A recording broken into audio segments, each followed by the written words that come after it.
find all the picks. They're getting on the site, so they have the time to do so. Tokusuchi gonna swing the angle, and that's gonna end the game. The Franklin Wolverines taking over the Kraken Blue, and oh my gosh, that one was exciting. Avoiding overtime, they take it outright. It is 13-11 as the Franklin Wolverines will be moving on. We're gonna go ahead and move on now to Game 4, where we once again have a contentious match, but we have the replay here to start things off, as Yoruba has been absolutely key for the Franklin Wolverines. We see this play from Remorse as well, who have 1, a 2, and a 3. Bring him down. That is a strong play there once again, and we see that final round coming out there. Tokyo Sushi able to finish the job.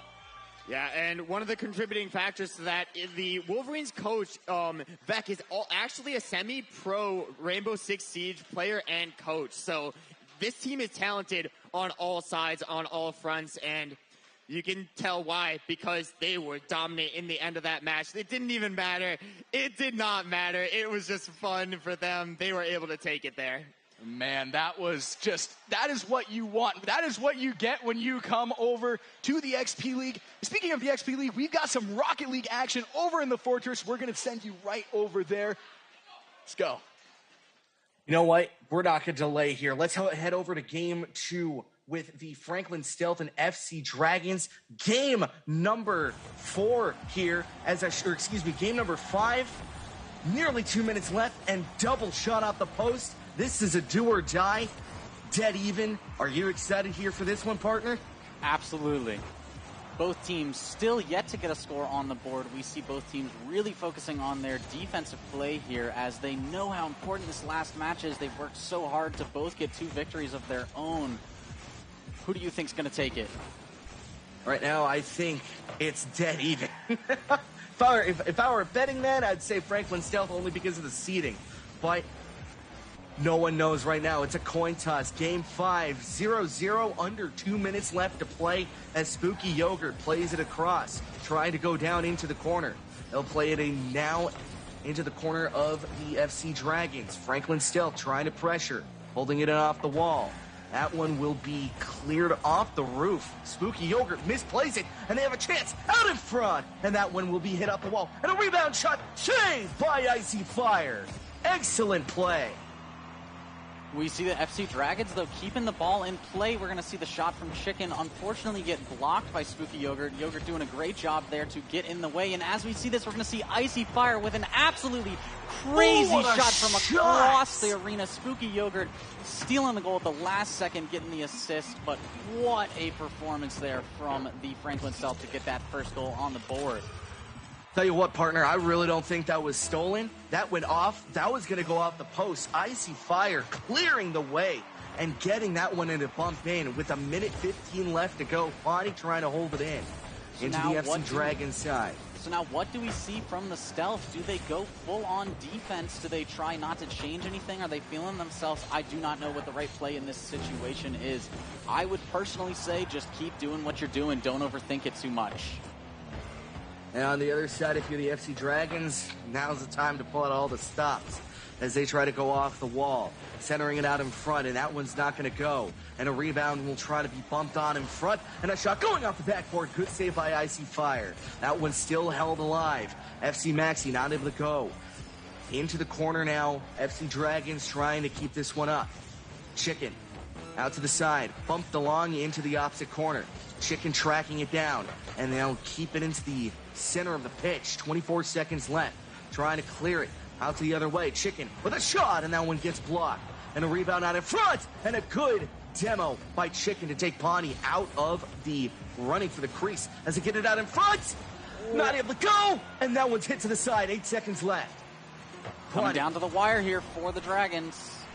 As that one's hit in front, and this one is kept alive. You see it come off the wall. Rebound shot off the post, not able to go, and the Stealth take the series. All right, folks, we're going to throw it over to Valorant now. Back to the live venue with Quinn and War. Everybody, Welcome back, and we have some incredible action. That's why we're switching so fast over to Valorant. We have a match that is 11-12, possibly even closer. I've been watching it on my screen. Every time one team gets a lead, the other one just follows. You can see why. Picks come through, but the trades are there, and right now, it looks like the attackers in this situation have found their way onto the site and have gained a little bit of control, but Breach's utility just able to stall out that control. Mace jumping in, finding a pick. They do already have the spike down, and now they have the player's advantage, the number is advantage, and they have complete control. It's just going to be on the back of Perka, but you might want to save this round, buddy, and it's going to probably amount to a 12-10 lead. It is going to amount to a 12-10 lead just coming off of it. Perka saving, as you said. But that is not the only thing that's going to amount for. It is going to be a match point for the attackers coming up here. They have the opportunity to take this match outright and take us into our next bout of games. Polks and Straticus. These are two players that are very, very incredible to watch. I remember them back when we were casting to get to this point, get to the Orlando Health Fortress, and get to Orlando in general.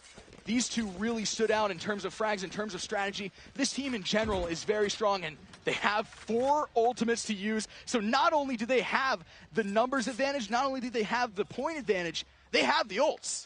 They've been saving this utility for this exact moment, and this is the Ackworth Valkyrie, if you are a fan. And you can hear the energy in the crowd. You can hear their excitement. I'm looking for them to use their ultimates to get onto site. Well, they have this advantage. You can see Reyna ult comes out. This ult is so powerful at just fragging into the site. Going to be able to maybe find some picks. Yes, they get one, but no, the defender's actually trading back. Mace makes it a 2v3. The defenders actually have an advantage here. Now, a 3v1 in the favor of the defenders, and this match may be going on a little bit longer than we expected. Blitz in a 1v3 situation. Now, 3v0 as the defenders now inch within one. And we are in the territory that we saw a little bit earlier. We have match point or overtime. Match point or overtime. This is absolutely exciting. 1 ult online for the defending team, 2 ults online for the attacking team. You can see Tudor Force, the chamber ult, already in play. Remember, that's the sniper rifle. That's a very, very powerful ultimate. The op, it gives you a faster reload speed, and every shot is a guaranteed kill if you're able to hit your shot. And it's just a question of, will they be able to get into the site, hit their shots, and actually execute? Everything rides on this round right here. We have had a contentious match leading up to this point. It's going to be a matter of who can take this round. Either we're extending or we are ending, as a strong push onto that C site now, led by Straticus, who's going to get that spike down. It's going to be a 5v5 bloodbath on this site. Smokes are down on the site as well. They're going to be trying to push through. The Omen has the ult online, looking to use it as well. Get a little bit of information onto this site now. And Brooks able to get a pick, but soon goes down. And now the Sage coming through, bad at games, able to get 2 kills, not living up to the name necessarily. Now 3 on the board, and my goodness, we are a 3v2 away from overtime. And now bad at games, going for the ace as well, has the opportunity. 4 kills on the board, just going hunting at this point. It is Blitz, last standing, and now Akoa goes down, Luna taking the ace, and we are moving into overtime, my friend. That was absolutely incredible. They're banking on the Sova ult to sort of clear out the spike, but they did not expect the push through from the defenders. They did not expect the unexpected, and now it's going to be overtime, and overtime means everybody gets to buy whatever weapons you want. You need to take a lead of 2 to actually win it, so it's not just going to be one match decides it all. It's going to be back and forth. They get a chance to attack, they get a chance to defend, they get a chance to attack, they get a chance to defend it. It'll be an absolute bloodbath. It is going to be a very back and forth affair. I just want to comment on the Sage gameplay there. Usually the Sage is more of a healer, kind of utility-based role. No, that was a run and gun, picking off every player kind of Sage. That was a very dominant performance there in that final round where you absolutely needed to force that overtime from that Sage. And now we are 12-12. We enter that overtime. It is already, the energy here is palpable. It is incredible. And I'm just happy to be here with you, my friend. I'm so happy to be there. You see, defending side actually was able to get a recon scanning dart out, and they saw the push at mid, so now they're starting to rotate towards the B/C site through the garage, but they're leaving Reyna behind in case there's any flankers, and I love this strategy. It's a very calculated, it's a very smart strategy in a situation like this, but staying absolutely quiet until that smoke comes out to sort of deny the site, deny the space, and bad at games, just looking to find some control. Luna shot a little bit too early there, gave them a little bit of information, and they're going to be absolutely capitalizing on that as Polks going on an absolute rampage. 3 kills on the board for him, leaving Maze last man standing. Polks around the corner, trying to get that 4K. Not going to be able to shut down finally by Maze, but it is still a 1v4 situation for him. They know exactly where he is, 100 health and a dream. It's going to be a very daunting task to take if they want to get this first round on the board. Luckily, though, economy not as important in overtime as we see them go right into overtime with the Vandals in hand as Akoa puts an end to that, and they go up 13-12 in overtime. And that's going to be the lead for the Ackworth Valkyrie here. And the Ackworth Valkyrie, they have been playing for a long time, and they have shown up through grit, through communication, through all their work together, through Coach Zach, who is a graduate of Harvard, now attending Kenshaw State University. They've really made this game exciting. We're going to get a quick replay here of what we have seen thus far as Brux really having caught off guard there a little bit here, and we've seen some great action early on here. This was an absolutely key match right there, as they had the opportunity to close things out. Not able to, though, and then they were able to swing things back, force that overtime. They are down by 1 now, but nonetheless, it has been a very contentious match here, and we're seeing that in the overtime. The overtime force right there by Luna. Not ready to call game just yet.